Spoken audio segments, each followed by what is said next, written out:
우리 한국 사람들이 가장 많이 부르는 노래 그러면 당연히 뭘까요? 아리랑일 겁니다. 아리랑. 애국가 빼고 아리랑일 겁니다. 그럼 아리랑 다음으로 한국인들에게 사랑받고 많이 불리어진 노래가 어떤 걸까요? 그 순위에 분명히 드는 곡이 하나 있는데 그 노래가 독도는 우리 땅이라는 노래예요. 독도는 우리 땅. 남녀노소를 막론하고 이 노래만큼 대한민국 사람이라면 모르는 사람이 없을 노래. 더군다나 이 노래 앞에서는요, 여당도 야당도 없고요, 심지어는 남과 북도 하나가 됩니다. 그 가사 때문에 그럴 거예요. 어떻게 시작하죠? 울릉도 동남쪽 백길 따라 200리. 그 다음 뭐죠? 그렇죠. 웬만한 사람 알아요. 모르는 사람들은 이게 회개해야 돼요. 그 누가 아무리 자기네 땅이라 우겨도 독도는 우리 땅이라는 거예요. 그죠? 뒤에 나오는 가사를 다 읽을 수 없지만 주소까지 나와요. 경상북도 울릉군 남면도동 1번지. 그죠? 동경백 32, 북위 37. 뭐 이렇게. 이 노래가 없었다면 독도를 사람들이 이만큼 알 수 있었을까요? 이 노래로 만들어서 전달하는 방법이 예전이나 현대나 같은 것 같아요. 노래를 통해서 무언가 메시지를 전하는 거예요. 오늘 본문을 보면 하나님께서 모세에게 노래를 만들게 하세요. 그리고 그 노래를 온 이스라엘이 부르게 하십니다. 이제 가나안에 들어가게 되는데, 가나안에 들어간 이스라엘 백성들이 다른 건 다 잊어도 이 노래만큼은 잊지 말아라. 이 노래를 통해서 하나님께서 무언가 전달하시고 싶은, 절대로 이스라엘 백성들이 잊어버려서 안 되는 하나님의 말씀의 그 중요한 메시지가 이 노래 안에 녹아 있는 거죠. 그래서 이 노래를 모세의 노래 그렇게 해서 가르치고 있는 거예요. 여러분, 세월이 지나가면 우리가 기억하는 많은 것들이 잊혀지게 되고 변질되게 되죠. 살다 보면 우리의 믿음도, 하나님에 대한 믿음도, 간격도 이 세월의 풍파 속에 시들해지기 마련이고, 그리고 우리의 믿음이 식을 때도 있습니다. 그때에 우리의 입이 기억하고 흥얼거리는 노래, 그 노래를 하나님은 이스라엘 백성들에게 노래를 가르치심으로 그들로 결국 다시 하나님께 돌아오게 하시고 싶은 하나님의 간절한 마음, 그 마음이 이 노래에 있는 거예요. 이 노래가 모세의 노래예요. 그리고 이 모세의 노래뿐 아니라 이 노래를 오늘 우리에게도 이 노래를 부르라고 하십니다. 우리가 불러야 되는 노래는 어떤 노래일까? 오늘 본문을 보시면 이 모세가 40년 동안 이제 그가 감당했던 일들을 내려놓고 이제 떠나는 준비를 하는 장면이에요. 모세는 죽음의 순간에도 삶의 소멸을 두려워하지 않습니다. 그 이유는 삶을 자기 것으로 생각하지 않았기 때문에 그래요. 여러분, 만물을 가만히 보세요. 나무는 낙엽이 되어서 땅에 떨어지는 것을 두려워하지 않습니다. 그냥 나뭇잎은 그 낙엽의 순간을 맞이할 뿐입니다. 그런데 하나님이 만드신 피조물 가운데 유일하게 죽음을 두려워하는 게 사람이에요. 왜 그런가 하면 삶을 자기 것으로 생각해요. 내 것이라고 생각하니까 아쉬운 거예요. 두려운 거예요. 잃는 것이 두려운 거예요. 근데 모세는 달랐어요. 오늘의 삶을 있게 하신 분이 하나님이에요. 하나님의 은혜를 따라 지금까지 왔어요. 생명을 주신 분도 하나님이고 생명을 거두시는 분도 하나님이세요. 그래서 모세에게는요, 생명만이 아니라 죽음도 하나님의 은혜였다고요. 삶은 우리의 소유가 아닙니다. 삶은 하나님이 우리에게 주신 은혜입니다. 그리고 하나님께서 우리의 삶을 거두시는 그 죽음도 사실은 은총이죠. 그래서 모세는 이 하나님의 은혜에 감사하며 자기가 그동안 누렸던 하나님의 은혜를 다음 세대로 넘깁니다. 그래서 14절부터 15절 보세요. 이제 모세의 뒤를 이어서 여호수아가 모세의 뒤를 이어서 이스라엘의 지도자가 돼요. 14절 15절입니다. 여호와께서 모세에게 이르시되 내가 죽을 기한이 가까웠으니 여호수아를 불러서 함께 회막으로 나오라. 내가 그에게 명령을 내리리라. 모세와 여호수아가 나아가서 회막에 서니 여호와께서 구름 기둥 가운데서 장막에 나타나시고 구름 기둥은 장막문에 머물러 있더라. 하나님의 역사는 계속되는 거예요. 하나님은 모세를 통해서만 하나님의 일을 이루시는 게 아니에요.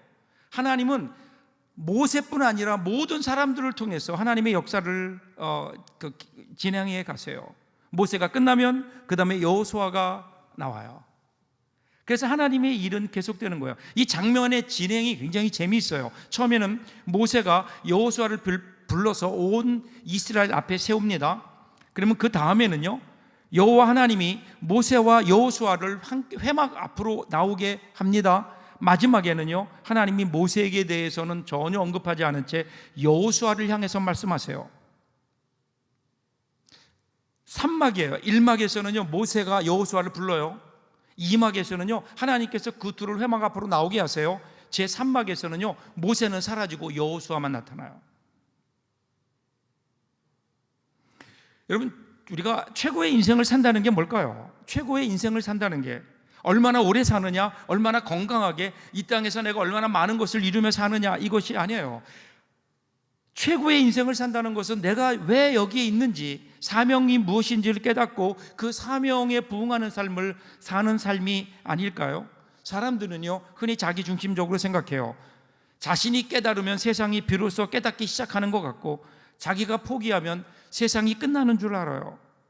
그렇지만 세상은 그렇지 않아요. 이 땅의 역사는 하나님의 큰 구원의 물줄기를 따라 흘러가고 있는 거예요. 우리는 그저 그 속에 슬쩍 끼어든 거예요. 정확히 얘기하면 하나님께서 우리를 그 하나님의 유유하게 흘러가는 하나님의 역사의 물결 앞에 우리를 잠깐 그 안에 우리를 불러주신 거예요. 그래서 우리는 하나님이 우리를 부르신 그 자리에서 일정 부분 맡겨주신 사명을 다하고 나면 어떻게 돼요? 그 다음 조용히 사라지는 거예요.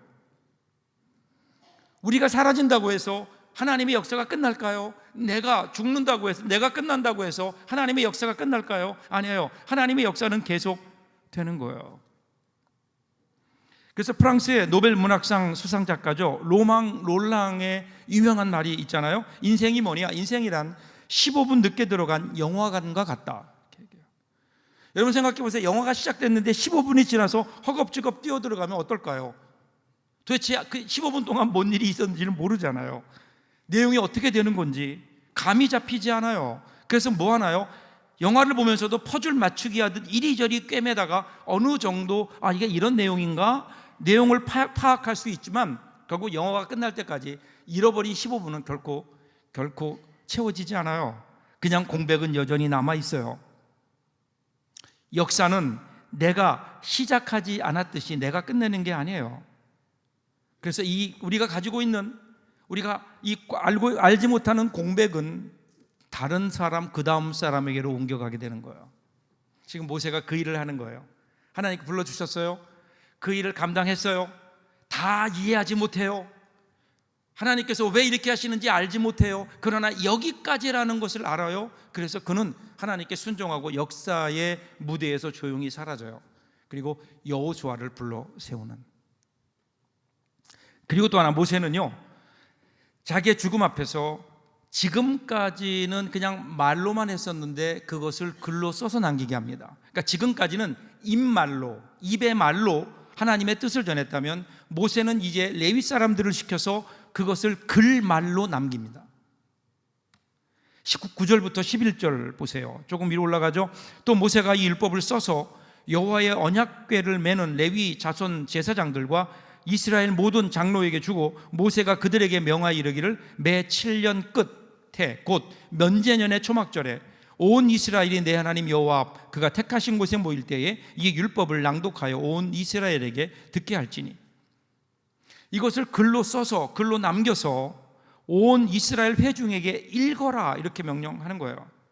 그러니까 이 말은 이 이스라엘의 모든 남녀, 어린이, 성 안에 거주하는 외국인들이 다 들어야 돼요. 그러니까 모세의 가르침, 하나님에게 주신 모세의 가르침은 세대에서 세대로 이어지는 거예요. 이를 위해서 말을 글로 쓰게 하는 거예요.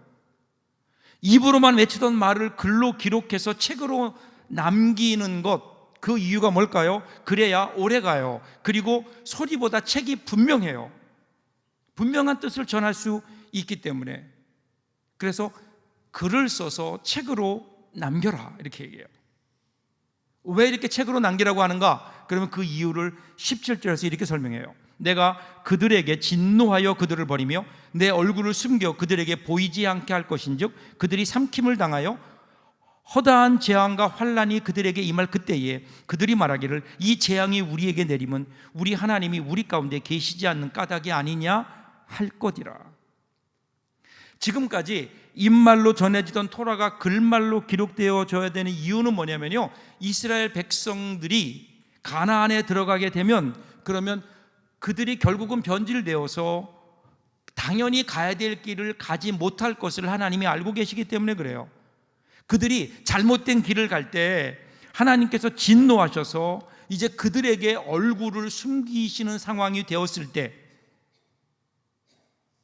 그러면 불행이죠. 그때 이스라엘 백성들이 뭐라고 한다고요? 이 재앙이 우리에게 내리면 우리 하나님이 우리 가운데 계시지 않는 까닭이 아니냐 한다는 겁니다. 이게 무슨 말일까요? 하나님이 우리 가운데 계시지 않으니까 우리가 벌을 받는구나, 이런 어떤 하나님이 우리에게 함께 하셔야 되겠습니다라는 그런 뜻이 아니에요. 우리가 오늘 하나님이 우리를 더 이상 돌보지 않으신다는 거예요. 하나님이 왜 우리 가운데 계시지 않느냐라는 거예요. 이런 질문은 어떤 면에서는 왜 하나님이 계시지 않을까? 이유를 하나님 앞에 나와서 겸손하게 묻는 게 아니라 왜 하나님은 우리를 돌보지 않고 어디 있느냐, 지금 이런 의미예요. 내가 어떻게 살아왔는지, 왜 이런 일이 일어나는지에 대해서 하나님 앞에 겸손하게 묻는 게 아니에요. 도대체 내가 하나님을 믿는데 하나님은 뭐 하느라고 나를 돌보지 않느냐, 하나님에 대한 불평인 거예요. 여러분, 하나님은 우상이 아니시잖아요. 인격체이세요. 인격이며 살아계신 하나님입니다. 그런 하나님 앞에 신앙생활 제대로 하지 않아요. 하나님의 뜻대로 살지 않아요. 하나님과 인격적인 교제도 없어요. 그리고 스스로 자기의 욕심을 따라 자기의 신앙생활을 내어주고도 나는 늘 어때요? 난 잘한다, 나는 신앙생활 잘하고 있다 착각하면서 하나님의 징계가 억울하고 이해할 수 없다 이렇게 불평한다는 거예요. 그러면 어떻게 해요? 하나님께서 그때에 아주 얼굴 숨겨버리시겠다는 거예요. 18절 보세요. 또 그들이 돌이켜 다른 신을 따르는 모든 악행으로 말미암아 내가 그때에 반드시 내 얼굴을 숨기리라. 하나님의 얼굴은 하나님의 임재를 상징해요. 그런데 우리가 하나님 얼굴 앞에서 우리가 하나님께 주시는 은혜를 받을 수 있죠. 하나님의 얼굴 앞에서 사는 삶이 기쁨이에요. 하나님의 얼굴 뵙지 못하는 건 절망이에요. 그런데 하나님이 얼굴을 숨기실 때, 죄악으로 말미암아 또 그들이 회개하지 않으로 말미암아 하나님이 그들로부터 얼굴을 돌리실 때, 더 이상 하나님께서 이스라엘 백성들에게 아무런 말씀도 하지 않으실 그때를 위해서 하나님이 주신 은혜가 뭐예요? 그게 기록된 말씀이라는 거예요. 그때 너희들이 그때라도 이 말씀을 듣고 내가 너희에게 말하지 않더라도, 내가 선지자들 통해서 너희에게 말하지 않더라도 너희는 그때 남겨진 이 말, 이 글, 이 책을 읽고 하나님 말씀, 기록된 말씀을 읽고 그리고 하나님께 돌아와라, 나를 기억해라. 그래서 하나님께서 그들에게 주시는 이스라엘 백성들을 향하여 남기시는 하나님의 은혜인 거예요. 하나님의 은혜. 그래서 여러분, 나중에 역사적으로 보면요, 이스라엘 백성들이 언제 이 모세오경 토라를 완성하는 줄 아세요? 그들은 우상 숭배할 때, 가나안에 있을 때는 그들은 그것을 남길 생각하지 못했어요. 그런데 그들이 바벨론의 포로로 잡혀가게 되고, 바벨론의 포로로 잡혀가면서 더 이상 하나님께서 그들에게 말씀하지 않으실 때, 그들이 약속의 땅을 떠났을 때, 그때 그 말씀을 기억하면서 그들이 그때 하나님 말씀을 다시 기록하게 되고, 그때 모세오경이 거기서 완성되게 되는 거예요. 기독교 신앙은요, 보는 종교가 아니에요. 듣는 종교예요. 그래서 모세는 어떤 형상이든지 우상을 새기지 말라 그랬어요. 다른 모든 종교의 특징은 보는 거예요. 눈에 보이는 것들이에요. 그런데 성경에 나타난 하나님 신앙, 야훼 신앙은요, 언제나 하나님은 자신의 형상을 보여주지 않으셨어요. 그리고 말씀하셨어요. 그래서 이스라엘 신앙은요, 하나님을 보고 하나님의 형상을 보고 믿는 게 아니라 하나님 말씀을 듣고 따르는 신앙이에요. 신명기가 강조하고 있는 그러한 지속적인 신앙의 내용을 보면 말씀 중심이에요. 말씀을 따르는 거예요. 말씀. 유진 피터슨이라고 하는 유명한 목사님이 신앙 성장을 위해서 가장 필수적인 4가지를 들었어요. 4가지가 뭐냐? 읽기, 생각하기, 기도하기, 살기. 4가지예요. 무엇보다 우리 신앙이 성장하기 위해서 중요한 게 읽기예요. 읽기가 없는 삶의 치명적인 약점이 뭔지 아세요? 생각이 사라진다는 거예요. 읽지 않으면 생각하지 않아요. 요즘에 우리가 사실은 스마트폰과 컴퓨터가 생활화됐죠. 그러니까 요즘은요, 모두 우리가 생각하기 이전에 우리는 그냥 검색해요. 우리가 필요한 것들을 검색해요. 검색하지 않으면 우리 살 수 없어요. 심지어는 밥 먹을 장소까지 어디서 뭐가 될지도 핸드폰으로 우리가 검색해서 먹어요. 엄지와 검지의 터치만으로 무한대로 펼쳐져 있는 정보의 바닷속으로 뛰어드는 거예요. 그런데 여러분 그거 아세요? 검색은요, 정보는 주지만 우리에게 통찰력은 주지 못해요. 우리 삶에 생각하게 만들질 않아요. 그냥 답만 주는 거예요. 여기에 매여 있다 보니까 우리가 놓치는 것들이 너무 많아요. 아무리 우리가 정보를 얻을 수 있다고 하지만 거기에서 얻을 수 없는 게 있어요. 마른 가지에 맺혀 있는 수많은 빗방울들, 사랑하는 사람과 걸었던 오솔길, 그리고 그 걷는 길을 비추이는 햇살, 자녀의 목에 밤 넘어가는 소리, 이런 것들은요, 검색으로 우리가 알 수 없는 거예요. 그런데 여러분, 우리 인생을 정말 살맛나고 감격스럽게 하는 것들은 이런 것들 아닐까요? 이런 것들은 경험하고 느끼며 생각하는 사색의 힘에서 오는 거예요. 신앙 성장을 위해서 우리가 시작해야 될 일이 뭘까요? 말씀을 읽는 거예요. 읽어야 그 다음에 생각하기로 넘어갈 수 있어요. 읽어야 우리 가운데 말씀을 읽으면서 그 말씀이 우리로 새로운 인사이트를 주고 생각하게 하는 거예요. 그리고 생각하기 시작할 때 비로소 우리는 뭐를 해요? 기도하기 시작하는 거예요. 이 기도를 통해서 하나님의 깊은 지성소까지 내려가는 거예요. 기도는 읽은 것과 생각한 것들을 하나님 수준으로 끌고 들어가는 힘이 있어요. 그래서 기도를 통해서 이 세상이 줄 수 없는 영적 파워를 가지게 되고 에너지를 갖게 되고 우리가 알지 못하는 깊이 있는 하나님과의 만남을 통해서 그때 비로소 우리는 세상에 나가서 사는 것, 이것이 성도의 삶이 아닐까요? 읽기와 생각하기와 기도하기를 통해서 세상이 전혀 알지 못하는 그 힘을 가지고 우리가 나아갈 때, 그때 세상이, 우리 앞에 놓여있던 세상이 아무리 크다 하더라도 하나님의 힘 앞에 무너지게 되는 거죠. 세상을 이길 수 있는 원동력이 여기서 나오는 거예요. 그러기 위해서 오늘 우리는 뭐 해야 된다고요? 읽기부터 시작해야 된다는 거예요. 읽어야 돼요. 하나님 말씀을 읽는 것, 여기부터 우리 신앙의 성장이 시작돼요. 그리고 이 읽기는요, 이 노래로 한 걸음 더 나아갑니다. 노래. 19절 보세요. 그러므로 이제 너희는 이 노래를 써서 이스라엘 자손에게 가르쳐 그들의 입으로 부르게 하여 이 노래로 나를 위하여 이스라엘 자손에게 증거가 되게 하리라. 말씀을 무엇으로요? 노래로 만들어라는 거야. 말씀을 노래로. 그러니까 모세가 지어서 이스라엘 백성들에게 가르쳐야 했던 노래는 끊임없이 이스라엘 백성들을 향하여 구원의 손을 내미시는 하나님, 은혜를 입었음에도 불구하고 하나님께 등을 돌렸던 이스라엘 백성들, 그럼에도 불구하고 하나님은 그들을 결코 놓지 아니하시고 하나님이 그들을 인도하시고 보호하시고 결국은 돌아오게 하시는 그 하나님의 놀라운 은혜를 그들은 이스라엘 입에서 떠나지 않는 노래로 만들라는 거예요. 왜 그럴까요? 두 가지의 이유 때문에 그래요. 첫 번째는요, 하나님의 은혜를 망각하지 말라는 거예요. 하나님의 은혜에 대한 가르침, 이 교훈을 주기 위한 노래입니다. 우리 인생에서 하나님의 은혜를 잊어버린다면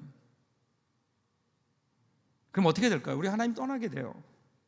하나님의 도우시는 손길, 이것을 우리들이 잊어버리면 그때부터 우리는요, 마치 내 인생이 내 힘으로 될 것 같은 착각 속에 있어요.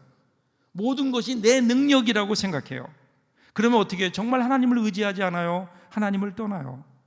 하나님이 주신 이 노래는 이렇게 우리가 하나님을 잊어버리고 하나님의 은혜를 잊어버리고 하나님을 떠나려고 할 때, 그때 우리의 마음을 멈칫하게 하는 그러한 계기가 될 거라는 거예요.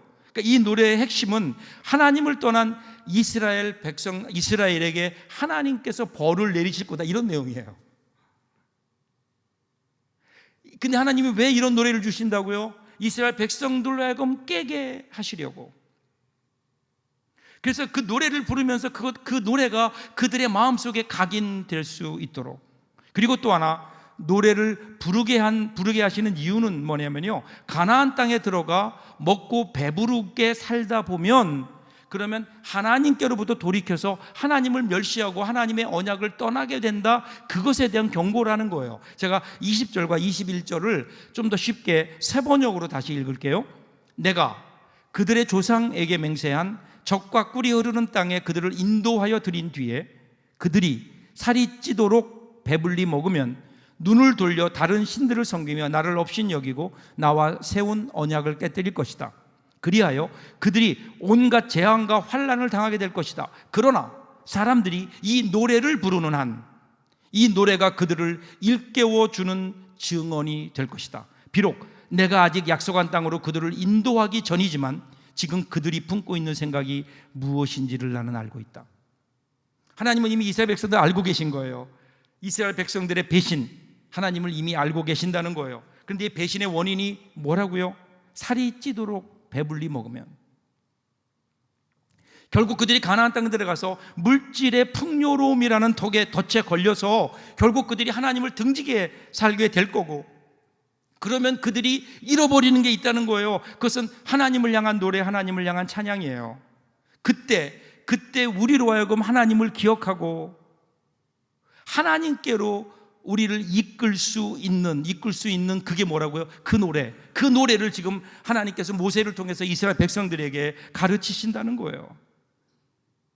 사랑하는 여러분, 혹시 오늘 우리도 이 세상의 풍요로움이라고 하는 덫에 걸려서 이 거룩한 노래를 잃어버린 것 아닐까요?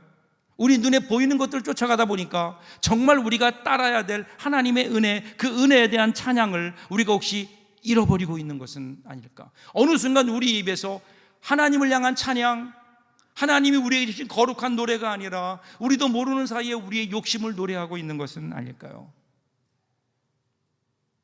여러분, 스타벅스 아시죠? 스타벅스에 나오는 그 로고를 기억하십니까?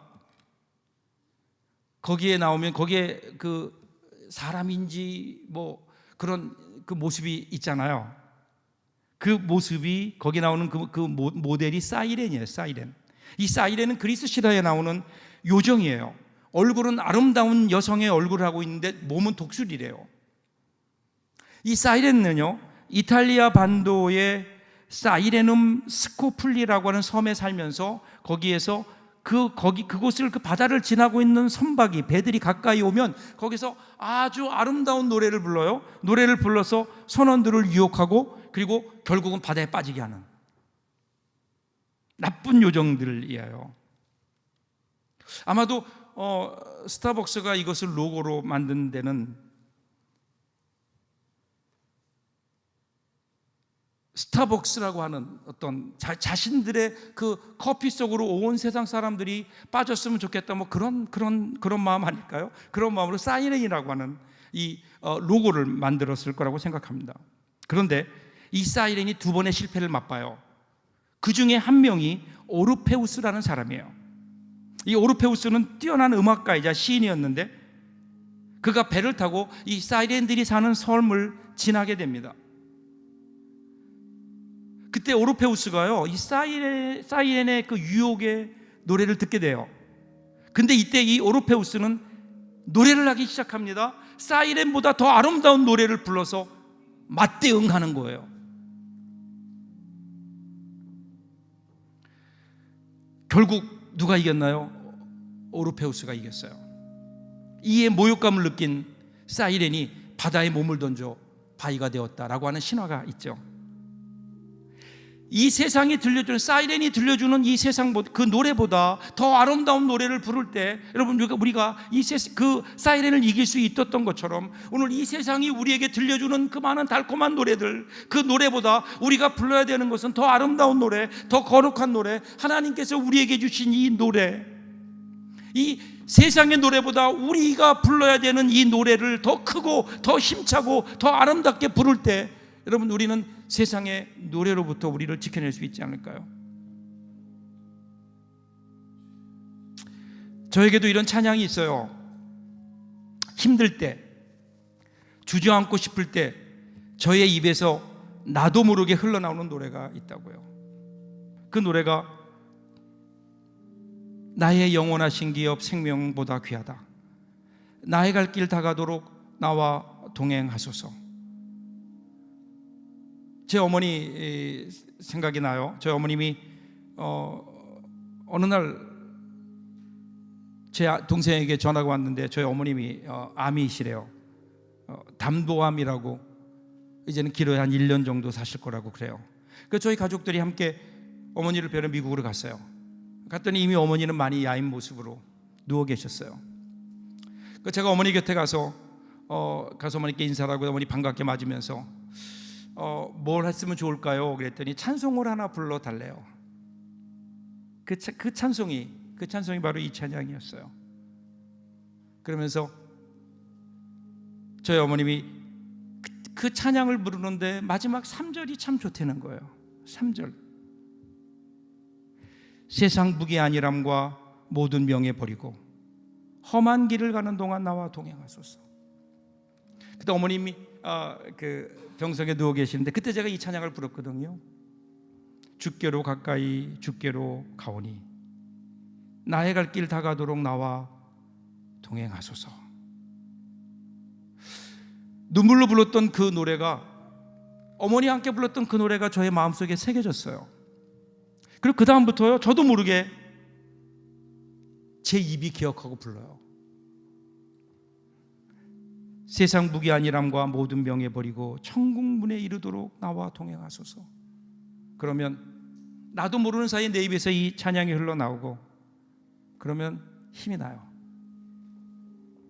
내가 가는 그 길 어렵고 힘들지만 우리 주님 가셨고 우리 어머님이 가셨던 그 길 다시 생각하면 마음을 다잡거든요. 오늘 여러분의 입에서는 어떤 노래가 흘러나오고 있습니까? 오늘 우리가 불러야 될 노래는 과연 무엇일까요? 내 입에서 나오는 노래소리는 지금 어떤 것입니까? 혹시 우리가 불러야 될 노래를 놓치고 있는 것은 아닌지 다시 한번 여러분의 입에, 아니 우리가 예수 믿는 우리들의 입에서 우리 주님을 사랑하고 주님을 찬양하는 그 노래가 울려 퍼질 수 있다면 세상은 좀 달라지지 않을까요? 그렇게 힘있게 우리가 불러야 될 노래를 부르며 살아가는 저와 여러분들 될 수 있기를 주님의 이름으로 축복합니다. 기도하겠습니다. 조용히 하나 앞에 한번